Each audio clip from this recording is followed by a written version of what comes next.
ఇక్కడ శివగంగా నగర్ బస్తీ వాసుని నేను. మా అమ్మగారు మా నాన్నగారు మా సొంత ఇల్లు అంతా ఇక్కడే. నేను ఇంటర్మీడియట్ చదువుకున్నప్పుడు పరిస్థితులు ఎలా ఉన్నాయో ఈ రోజుకి అట్లే ఉన్నాయి. నేను ఏ పార్టీని తప్పుపడట్లే. కానీ ఇప్పుడు యాజ్ ఎ బీసీగా నవీన్ యాదవ్ గారికి ఒక అవకాశం వచ్చింది. ఇన్ని సంవత్సరాలలో మనకు అంటూ ఫస్ట్ టైం బస్తీలో ఉన్న ఒక వ్యక్తికి రేవంత్ రెడ్డి గారు పిలిచి అవకాశం ఇచ్చారు కాంగ్రెస్ పార్టీ తరపు నుంచి. మనందరం ఒకటే ఆలోచించాలి. ఈ బెల్ట్ అంతా బస్తీ బెల్ట్. ఎర్రగడ్డ నుంచి మనం ఈ డౌన్ సైడ్ 3 ఇదంతా చూసుకుంటే బస్తీ బెల్ట్. వన్ సైడ్గా ఓటింగ్ జరగాలి. మిమ్మల్ని అందరినీ కోరుకునేది ఏంటంటే బీసీ, ఎస్సీ, ఎస్టీ, మైనారిటీ వర్గాలందరూ వన్ సైడ్ ఓటింగ్ చేయాలి. మెజారిటీ 1,00,000 పైన రావాలి నవీన్ యాదవ్ గారికి. ఎందుకంటే ఇక్కడ 2 విషయాలు నాకు ఇక్కడ లోకల్గా నాకు 2 విషయాలు తెలుసు.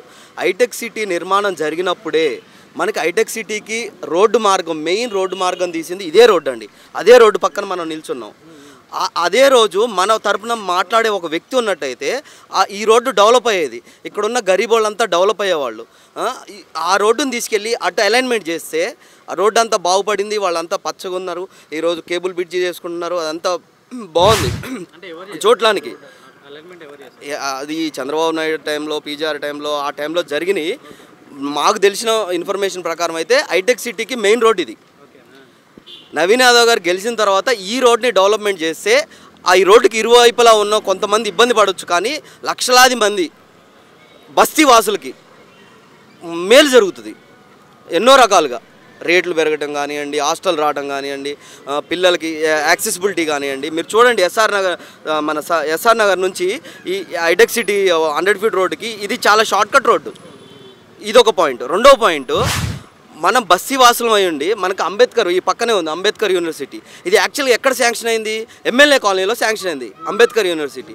ఈరోజు అంబేద్కర్ యూనివర్సిటీ స్లమ్ వాళ్ళు ఇక్కడికి రావటం ఏందని చెప్పేసి ఆ అంబేద్కర్ యూనివర్సిటీని మన స్లమ్లోకి నెట్టేశారు. ఇప్పుడు అసైన్ అయిన అంబేద్కర్ యూనివర్సిటీ దాంట్లో ఏం జరుగుతుంది?